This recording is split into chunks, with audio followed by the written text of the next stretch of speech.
할렐루야. 오늘 제목은 변화된 세상을 어떻게 살 것인가. 시간이 흘러간다고 하는 것은 역사가 변한다고 하는 것을 말합니다. 역사가 변한다고 하는 것은 환경과 그리고 여건이 변화되어 가고 있다는 것을 뜻하는 거예요. 익숙한 환경 또 여건들이 변화되어지는 것을 사람들은 위기라고 그러는 거예요. 지금까지 우리가 익숙했던 그것에서 바꿔지고 경험하지 않는 그런 것으로 우리가 치닫을 때에 위기가 왔다, 이렇게 말하기도 하고, 어떤 사람은 그런 것을 이용해서 기회가 왔다, 이렇게 생각하는 사람들이 있습니다. 우리는 지금 코로나19로 인해서 새로운 시대가 오고 있다는 것을 여러분 아셔야 되고, 그리고 느끼고 있을 줄로 믿습니다. 그래서 요즘 사용되어지는 그 용어 중에 하나가, 단어 중에 하나가 포스트 코로나라는 말을 쓰죠. 코로나가 있고 난 후로부터 새로운 시대가 전개되어지고 있다는 거지요. 이 후에 많이 변화가 올 겁니다. 이 코로나 바이러스가 세상을 새로운 이 변화를 일으키게 될 것이라고 말하고 있어요. 그래서 세계적인 미래학자인 제이슨 생커라고 하는 사람은 코로나19 이전에, 그러니까 코로나19 이전이면 2019년 12월 그 전의 시대로 절대로 오지 않는다, 이렇게 말하고 있어요. 세계적인 미래학자인데 절대로 2019년 같은 그런 세월이 이제 안 온다는 거죠. 그러나 이것을 우리는 위기라고 하지만 역사적으로 보면 이런 큰 일들이 벌어질 때 그 뒤에는 새로운 이 기회가 생겼다라는 거죠. 위기라고 하는 말은 기존 질서가 도전을 받아서 해체될 위험에 빠져서 이제는 새로운 질서가 형성되어지는 것을 위기라고 말하고 있어요. 지금까지 기존 질서가 해체 내지는 파괴되어지고 새로운 생활 패턴이 이제는 만들어질 거예요. 분명한 것은 이 코로나가 지나갈 거예요. 그리고 새로운 시대가 올 겁니다. 새로운 양상의 생활 패턴이 우리도 모르는 사이에 슬그머니 와서 자리 잡아 버릴 거예요.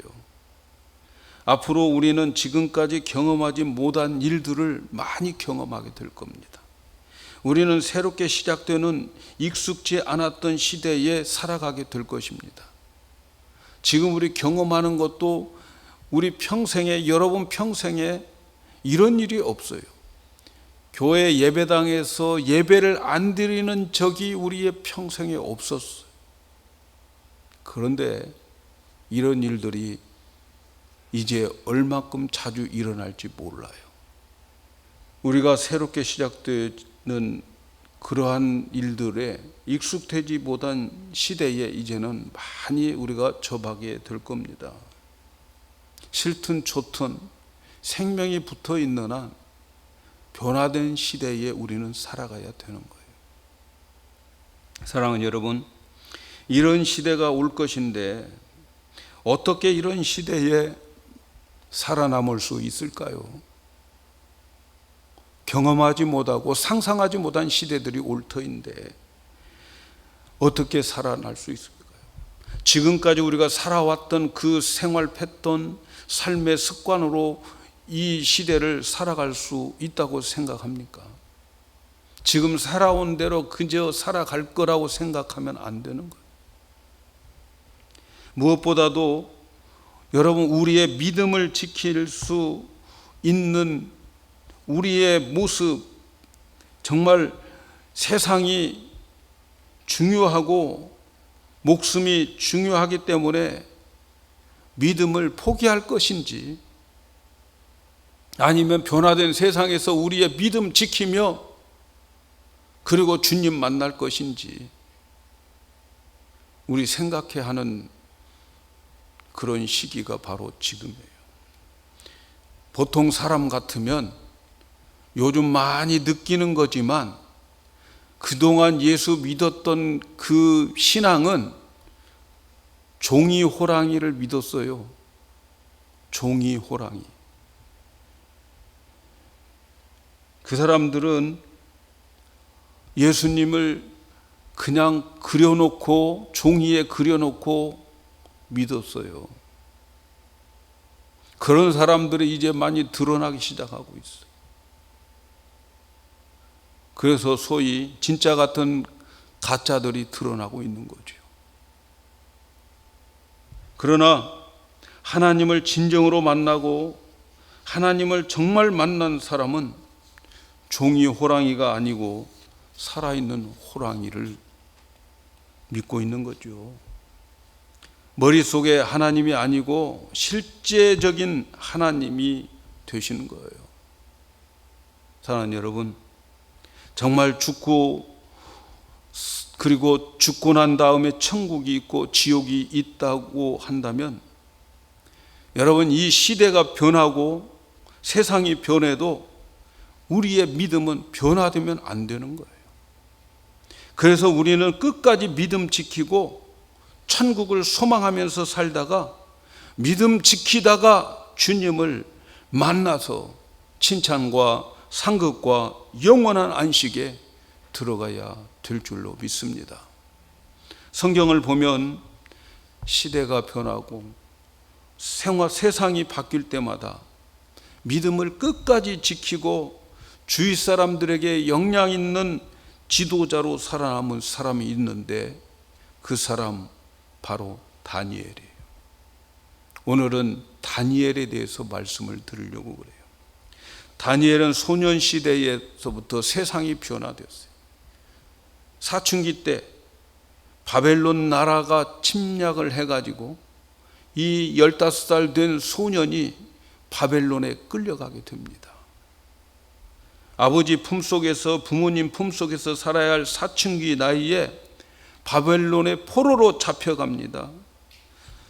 15살 정도 된 이 소년이 세상이 바뀌어져도 이렇게 바뀌어지는 것을 경험한다는 것 참으로 쉽지 않지요. 더구나 하나님을 믿고 섬기는 사람이었어요. 하나님을 모르고 또 천지가 죄악으로 깜깜해져 있는 바벨론에, 추악한 냄새가 나는 바벨론의 문화 속에 끌려가게 된 사람이 다니엘이에요. 그럼에도 불구하고 이 15살 때 끌려간 다니엘이 90살이 넘도록 그는 그 지역에서, 그 바벨론 땅에서 살았어요. 그가 살아오면서 여러 명의 왕이 곧 바뀌었어요. 최소한 바벨론의 왕들이 서너 명 바뀌죠. 나중에 가서는 바벨론이 페르시아에게 망해가지고 나라가 바뀌어짐에도 불구하고 그는 끝까지 영향력 있는 사람으로서, 지도자로서 90살 넘을 때까지 살아온 사람이었어요. 그 많은 세월, 그 많은 변화 속에서 살아남은 사람이 다니엘이었어요. 다니엘은 변화된 세상에서 탈피하지 않고 변화된 시대를 그대로 받아들이면서 끝까지 영향력 있는 그런 사람으로 살아남은 사람입니다. 오늘 우리는 코로나19로 인하여서 여러 가지로 변화될 것을 우리는 알고 있습니다.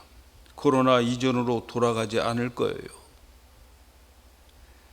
그리고 우리가 지금까지 익숙했던 것에서 익숙하지 않은 시대로 들어가게 됩니다. 신앙인을 가진 사람에게 가장 큰 변화가 있다는 거예요. 여러분, 경제, 사회, 정치, 이 모든 변화가 있지만 제일 큰 변화는 신앙의 변화라는 거예요. 종교의 변화라는 거예요, 여러분. 여러분, 기독교는 물론이고 율법을 철저하게 지키는 유대인들도, 안식일을 철저하게 지키는 유대인들도 여러분, 과학 앞에 무릎을 꿇고 있어요. 철저하게 모이는 모슬렘의 그 기도 모임도 과학 앞에 무릎을 꿇고 있어요. 신이 과학 앞에 무릎을 꿇고 있어요. 안 모여요, 여러분. 기독교만 그러는 게 아니에요. 그렇게 철저하게 안식일 하면서 지켰던 유대인들도, 무슬림들도 여러분 안 모입니다. 코로나 때문에, 과학적인 통계 때문에 안 모여요. 최고로 여러분 변화될 것이 종교라는 거예요. 우리는 그걸 눈으로 똑똑히 보고 있습니다. 아주 자연스럽게 모임을 폐하고 있어요. 전능하신 하나님, 치료의 하나님, 과학 앞에 힘이 없는 존재가 되어버렸어요. 그래서 바로 지금 이때에 우리가 본받아 정말 믿음 지킬 수 있는 모범자를 찾아야 되는데 바로 다니엘이에요. 이렇게 여러 시대, 변화된 시대를 이기면서 살아가면서 성공적으로 살아간 다니엘의 일대기를 우리는 묵상하지 않을 수가 없어요.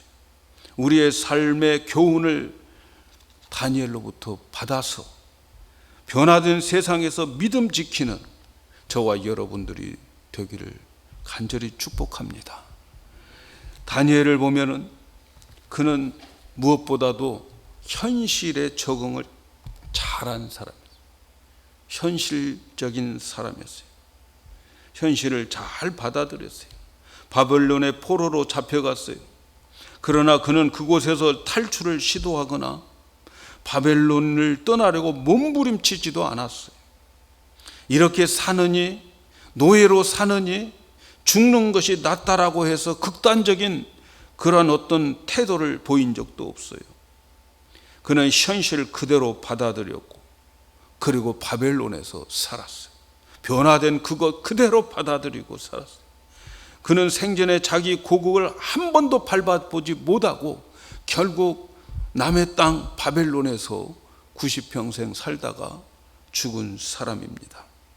시대가 바뀔 때마다 그는 그 시대를 그대로 받아들이면서 성실하게 적극적으로 살았던 사람이 다니엘이에요. 주어진 삶을 마지못해서 살다가 가는 것이 아니었어요. 어쩔 수 없이 살기 위해서 살아가는 것이 아니고 그는 주어진 현실 속에 성실하고 충성스럽게 살았어요. 그래서 자기에게 맡겨진 직책을 최선을 다해서 다 했어요. 바벨론 사람들이 다니엘이 왕에게 너무 사랑받고 인정받으니까 그를 흠잡으려고 그를 여러 모양으로 감찰을 했습니다. 그런데 오늘 우리가 읽은 말씀 6절에 보면 이에 총리들과 고관들이 국사에 대하여 다니엘을 고발할 근거를 찾고자 하였으나 아무 근거, 아무 허물도 찾지 못하였으니 이는 그가 충성되어 아무 그릇됨 없이 아무 허물도 없음이었더라. 다니엘은 흠잡을 데가 없는 사람이었어요. 남의 나라에서 일하며 살았던 이 사람이 본국 백성들보다 더 성실하게 충성스럽게 살았어요. 그는 어떠한 현실에도 그 현실을 그대로 받아들이고 성실하고 충성스럽게 살아온 사람이었어요. 이것은 오늘 우리가 배워야 할 중요한 자세입니다. 그리스도인들은 세상이 바뀌었다고, 세상이 변화됐다고 우리의 삶의 모습과 자세가 바뀌어지면 안 되는 거예요. 바뀌어진 그것을 그대로 받아들이고 그곳에서 최선을 다하고 충성을 다하고 성실하게 살아가야 될 줄로 믿습니다. 코로나로 인해서 여러 가지 변화가 올 것입니다. 그러나 어떤 변화가 오더라도 우리는 원망하지 말고 있는 그대로 받아들이면서, 그래서 거기에 충성할 수 있는 마음의 자세를 지금부터 우리는 준비해야 될 줄로 믿습니다. 그 다음 다니엘에게 어떤 변화에도 그에게는 신앙의 변화가 없었어요. 믿음이 그에게는 변하지 않았어요. 다니엘에게 가장 중요한 것은 세상과 환경이 변하여도 바뀌지 않는 믿음이었어요. 신앙이었어요. 그는 포로로 잡혀 바벨론 땅으로 끌려왔습니다. 노예로 끌려왔어요. 인간적으로 가장 희망이 없는 게 노예잖아요. 원래 노예는 빚을 못 갚아서 끌려가거나 아니면 전쟁에서 포로로 잡혀가면 노예가 되는 거예요. 노예가 잡혀간 그 사람에게는 소망이 없는 거예요. 그런데 다행히도 하나님의 은혜겠죠. 그때의 그 바벨론 왕 느부갓네살 왕이 이 정책을 폈는데 유다에 있는 젊은이들, 소년들을 자기 왕궁 학교에 입학을 시켜서 똑똑한 아이들 입학시키고 그들을 나중에 왕궁에서 채용하려고 그들을 바벨론화 되어지는 그 교육에 그들을 초청을 한 거죠. 그들을 영입시킨 거예요. 그 중에 다니엘과 다니엘의 세 친구가 거기에 입학을 하게 된 거죠. 그래서 그 왕궁 학교에 가가지고 바벨론식으로 이름을 다 바꿔주고, 그리고 바벨론의 음식을 먹게 해서 완전히 바벨론 사람으로 만들어 버리려고 하는 거죠. 그리고 그 왕궁 학교 이 3년 수료식을 마치면은 그 아이들을 왕이 직접 면접해서, 그래서 왕궁에서 그들을 채용하려고 했던 특별 대우를 받은 그 사람 측에 다니엘이 포함됐어요. 그런데 그 사람들에게 이 왕은 먹는 것과 또 포도주를 왕이 먹는 것하고 똑같이 대접을 해준 거예요. 얼마나 큰 특권입니까? 노예로 끌려간 이들에게는 엄청난 특권이었어요. 그런데 다니엘에게는 고민이 많았어요. 왜냐하면 이 왕이 제공하는 음식은 좋은 것들이지만 그러나 다니엘에게 있어서는 율법으로 먹을 수 없는 음식들이 많이 포함되어 있어요. 그래서 다니엘과 다니엘의 세 친구들이 마음을 정했어요. 우리는 이 음식으로 인하여서, 먹는 것으로 인하여서 우리는 우리의 몸을 하나님 앞에 더럽히지 않겠다 뜻을 정하게 되는 거예요. 어떻게 이렇게 무서운 결정을 할까요? 이것은 엄밀하게 말하면 배은망덕의 죄를 짓는 거죠. 왕이 지금 이들을 얼마나 잘 대접하고 있는데 그걸 안 먹겠다고 그러는 거죠. 안 먹기로 뜻을 정한 거죠. 어쩌면 이 마음은 하나님이 주신 믿음이었어요. 그래서 그들은 그 뜻을 정하고, 그리고 환관장에게, 담당자에게 우리는 왕이 준 그 진미를 먹지 않고 왕이 준 포도주를 마시지 않고 채소만 먹겠습니다, 이렇게 제안을 하는 거죠. 환관장은 안 된다. 너희들이만의 얼굴이 채채해지고 너희들이 너무나도 말라서 임금이 너희들을 볼 때에 만일에 너희들이 약해져 있는 모습을 보이면 내 목숨은 날아간다. 안 된다는 거죠. 그러나 이들은 제안을 합니다.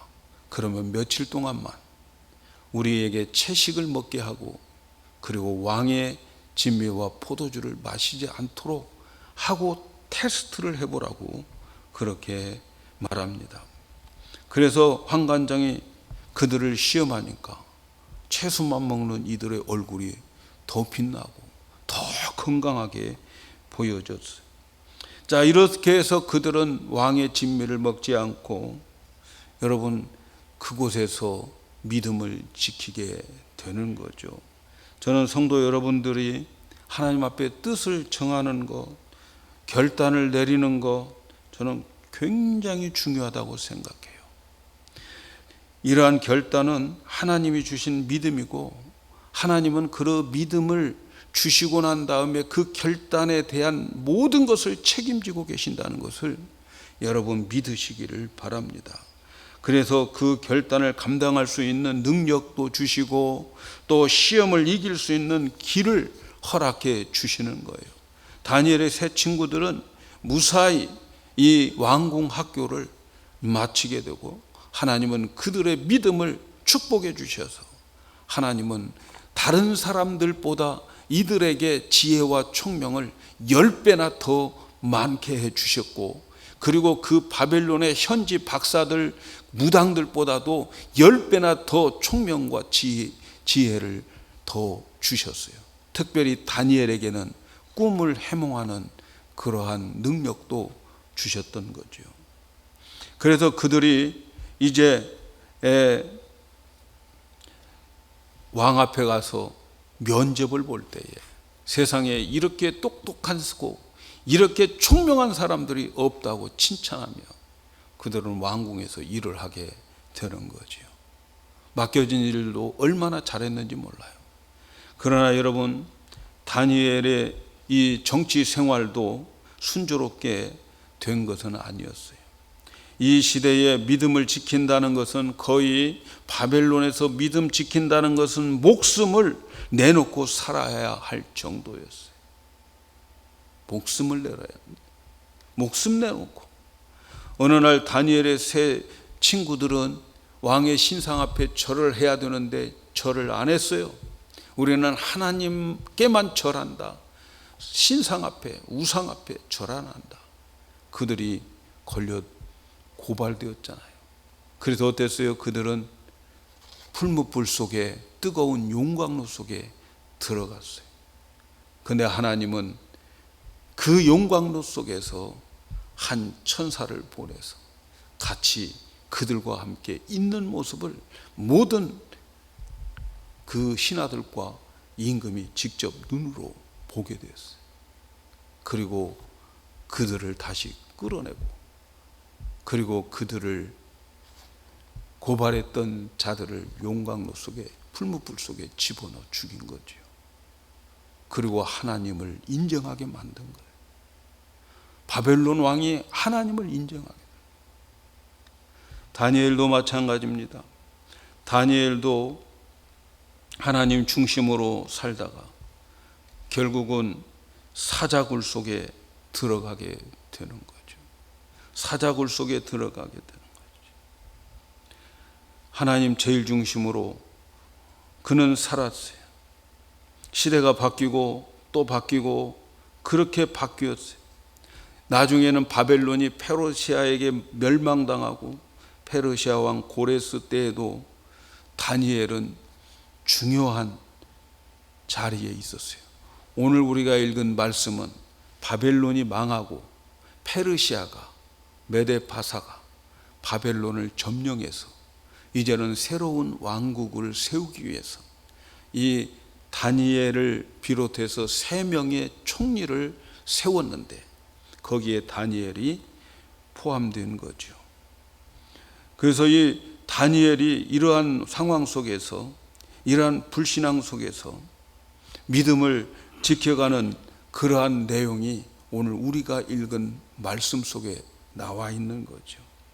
우리는 여기서 어떻게 변화되어지는 이 시대에 믿음을 지키며 살아갈 수 있는 다니엘의 비결이 무엇인가를 오늘 우리는 배우고 돌아가셔야 됩니다.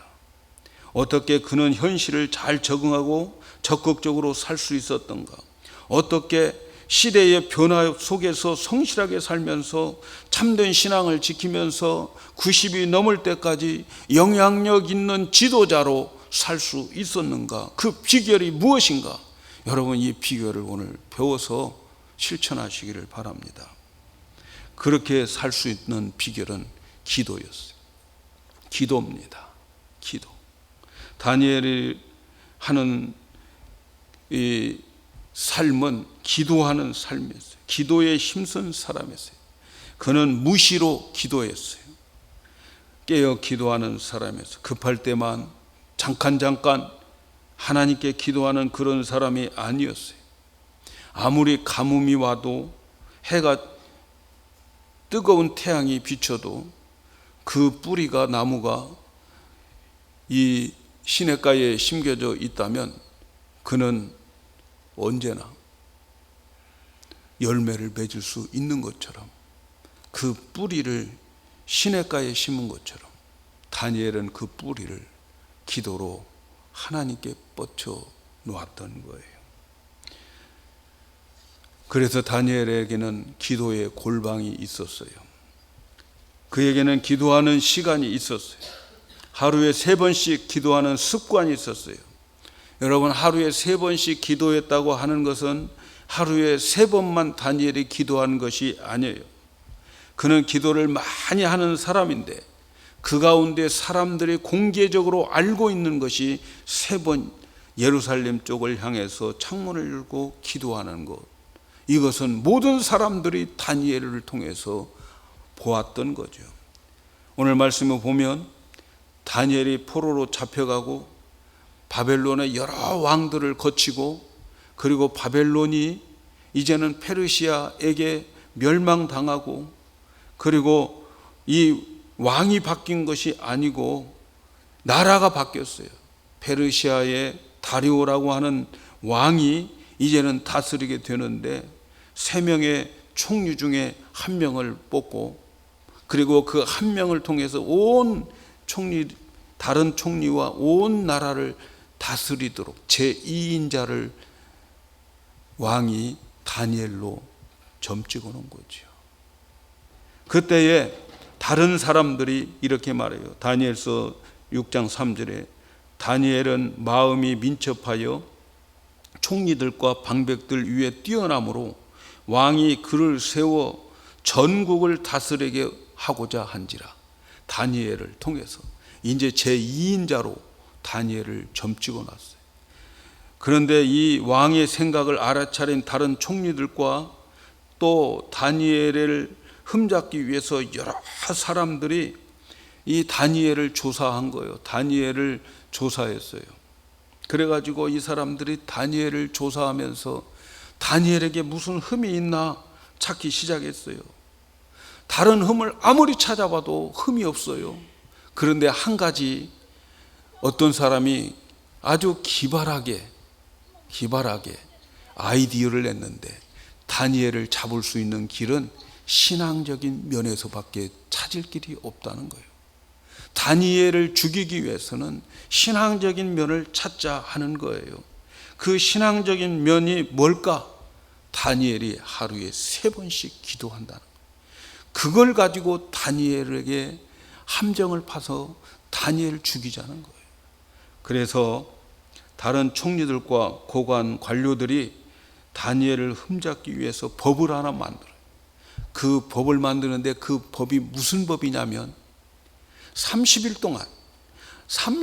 동안만 이제는 왕에게만 구하고 다른 신이나 다른 사람에게 무엇을 구하고 비는 자가 있다면 그 사람은 사자굴 속에 집어넣자고 하는 법이었어요. 이것이 겉으로 생각할 때에 이 부하 신하들이 생각할 때 그 법을 만들어서 상정했을 때에는 왕을 신격화시키는 것으로 상정을 한 거죠. 왕이 신입니다. 왕보다 더 높은 분이 없습니다. 왕이 최고입니다. 그러면서 그 법을 만들어서 상정을 했는데 다리오 왕은 생각해 보지도 않고 사인을 해버린 거죠. 도장을 찍어버린 거죠. 그때의 그 도장 찍는 그것은 엄청난 위력이 있는 거죠. 한번 찍은 도장은 취소할 수가 없는 거예요.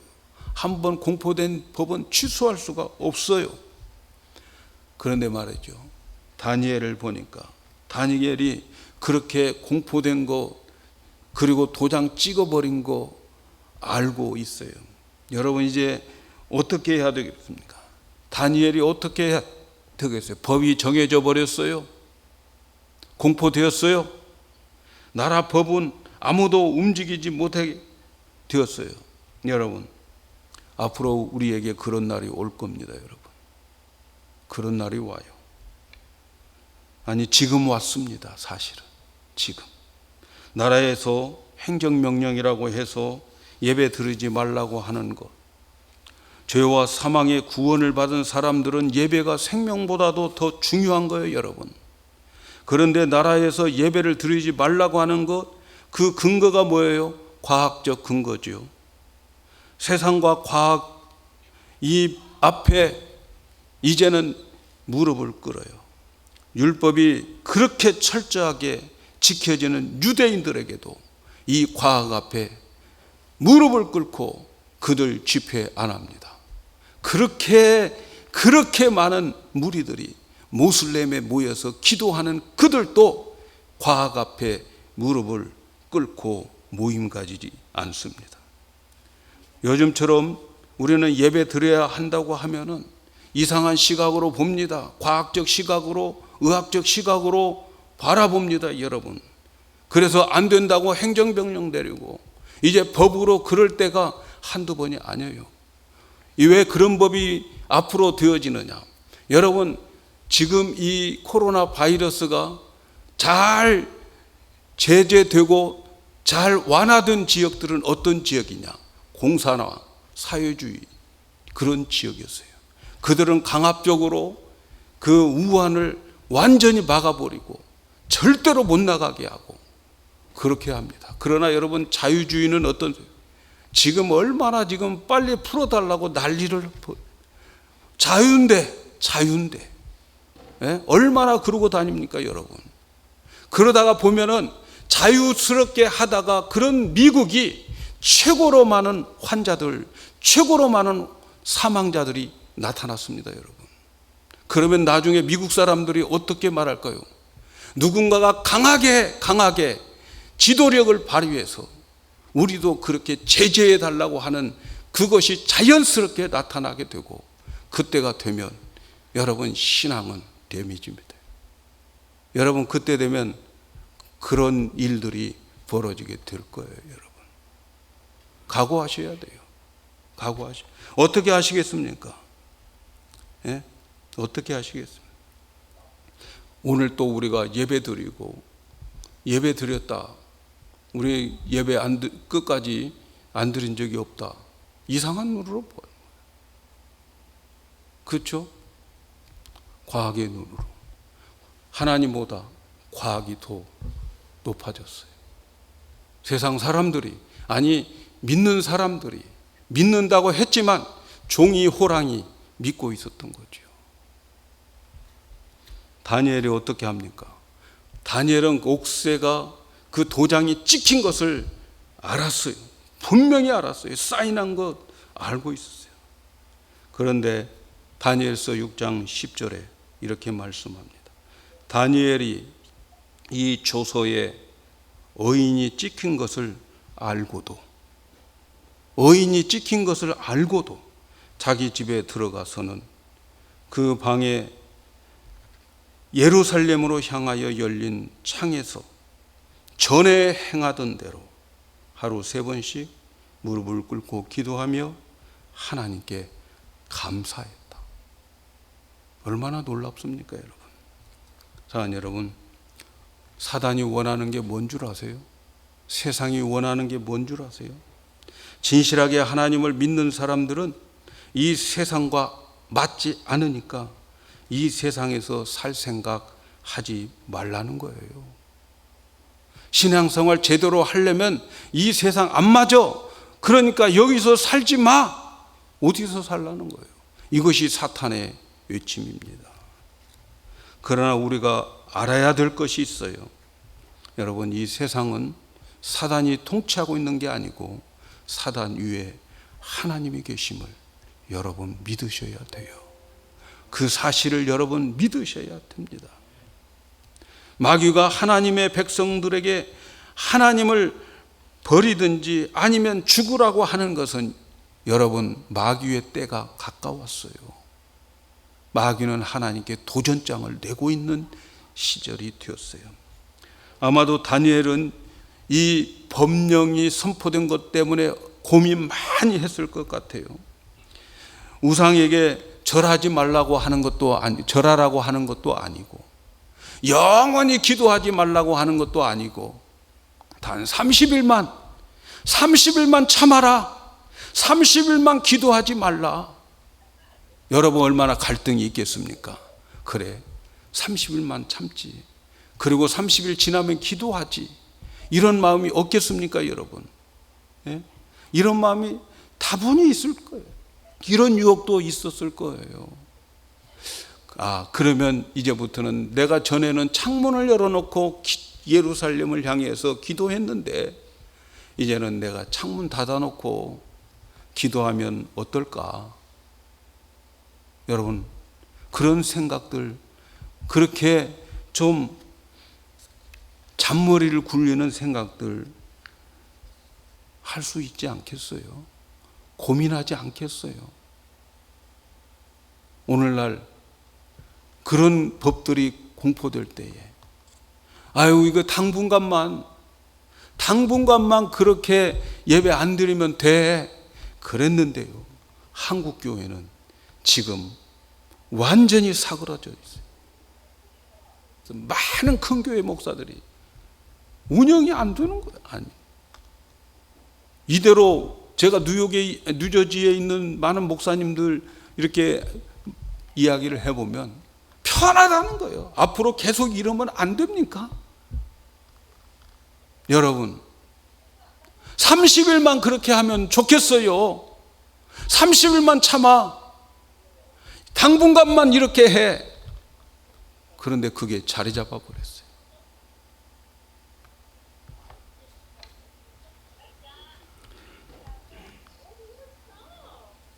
그런데 다니엘은 30일도 아니다.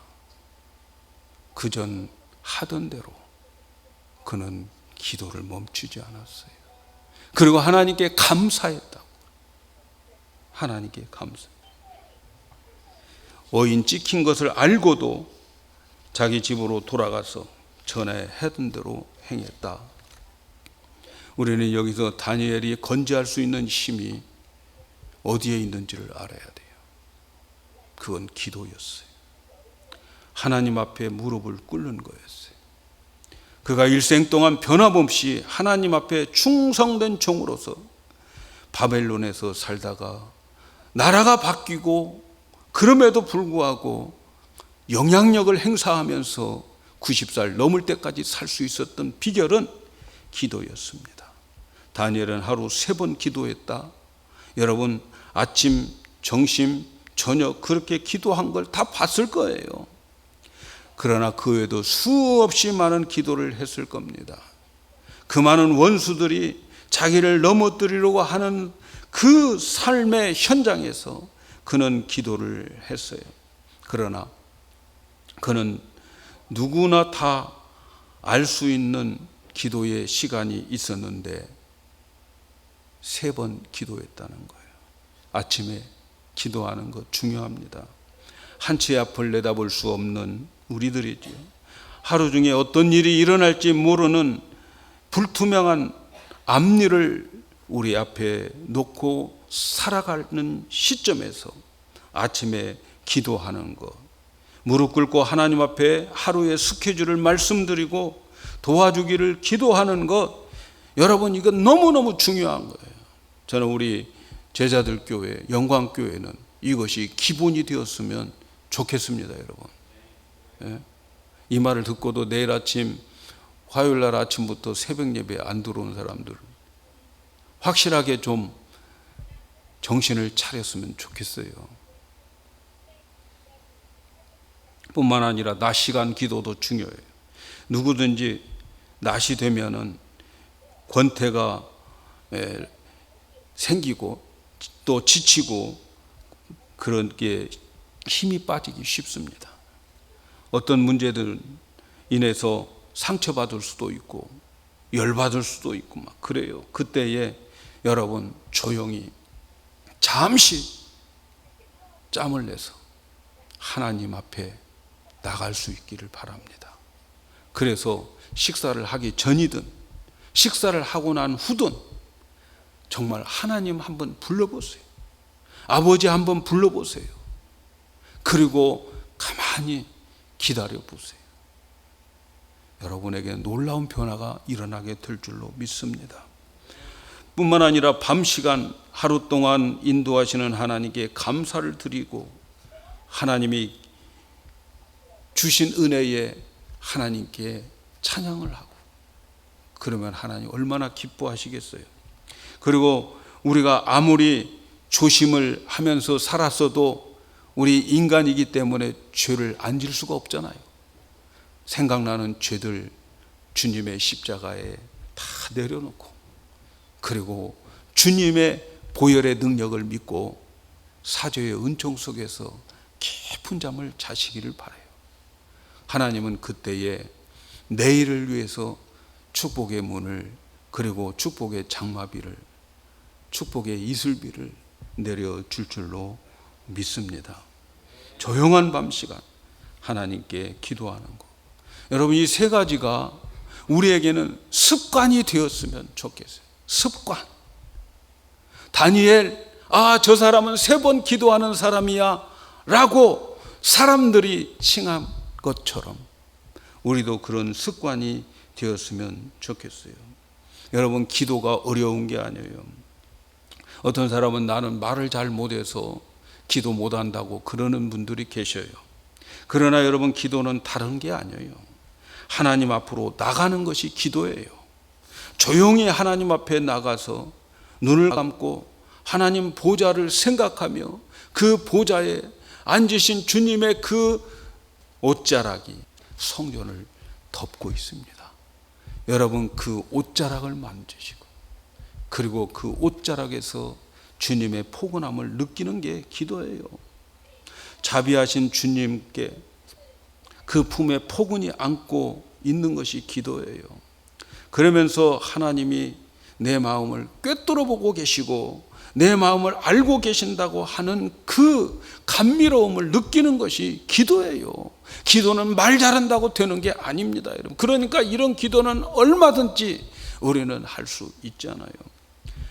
기도는 어떤 때는 하나님 앞에 눈물로 호소하기도 하고 어떤 때는 자기의 고통 전부를 털어놓기도 하고 어떤 때는 자기 앞에 태산 같은 그러한 이 버티고 있는 문제들을 놓고 하나님 앞에서 씨름하기도 하는 것이 기도예요. 어떤 때는 땀이 온몸을 적시기도 하고 어떤 때는 주님과 내 안에서 속삭임 속에서 시간 가는 줄 모르고 이렇게 시간을 보내는 것이 기도입니다. 여러분 다니엘은 이 기도가 그의 인생의 무기였어요. 사랑하는 여러분, 지금 많은 미래학자들이 모든 분야에서 미래를 예측하고 있는데 성경도 예측하고 있는데 그것은 지금보다도 더 큰 위기 속에 반드시 새로운 변화가 올 것이라고 말씀하고 있습니다. 세계 역사를 보면 이러한 큰 전염병들, 과거의 패스트 같은 그런 전염병들이 올 때의 위기였습니다. 그러나 그 위기는 또한 기회가 되어서 새로운 문화와 새로운 것이 또 발전해 나가는 그러한 역사가 펼쳐지고 있는 거예요. 그래서 그 새로운 문화가 회복되고 가고 그랬던 것이 역사입니다. 많은 사람들이 이 코로나19 이후에 많은 변화가 일어날 것이라고 말합니다. 모든 분야에서 새로운 세대, 새로운 시대가 올 것이라고 예측하고 있습니다. 그러나 이전 것보다 이 코로나 바이러스는 훨씬 회복이 힘들 거라고 말하고 있습니다. 이러한 변화 속에서 저와 여러분이 살아날 수 있는 것은 뭘까요? 다니엘처럼 기도하는 습관을 길러야 돼요. 기도입니다. 기도. 예수님께서도 지난주에 말세의 성도들에게 깨어 기도하라고 말씀했는데 깨어 기도해서 새벽 예배에 다시 들어온 사람 별로 없어요. 여러분 6시에 줌으로 들어오셔서 화요일부터 금요일까지 깨어 기도하세요. 습관이 되어져야 돼요. 지금부터 새로운 습관을 우리 만드셔야 돼요. 하루 3번 기도하는 새로운 습관을 만들었을 때에 우리가 코로나19로 인하여서 그 많은 변화 속에서 살아갈 수 있게 될 줄로 믿습니다. 그래서 하루 3번 기도하는 습관, 이것이 몸에 배면 분명히 기도하는 사람들에게 변화된 세상에서 이기게 될 것입니다. 다니엘과 같이 주님께서 엄청난 사단의 그 전략에서 막아주시고 지켜주실 줄로 믿습니다. 그래서 변화된 세상에서 승리하게 될 줄로 믿습니다. 오늘 말씀을 그저 스쳐 지나가지 않기를 바랍니다. 성령께서 교회에 들려주시는 이 음성을 들을 수 있는 귀가 여러분에게 있기를 축복합니다. 그래서 지금부터 새로운 습관, 하루에 3번씩 주님을 생각하고 기도하는 그런 습관이 만들어질 때에 여러분, 우리에게 어떠한 변화가 있어도 우리는 승리하고 남아나서, 그래서 우리의 믿음 지키고 세상에 영향력 있는 사람으로 살고, 그리고 다시 오실 주님을 만나고 주님을 기쁨으로 만나게 될 줄로 확신합니다.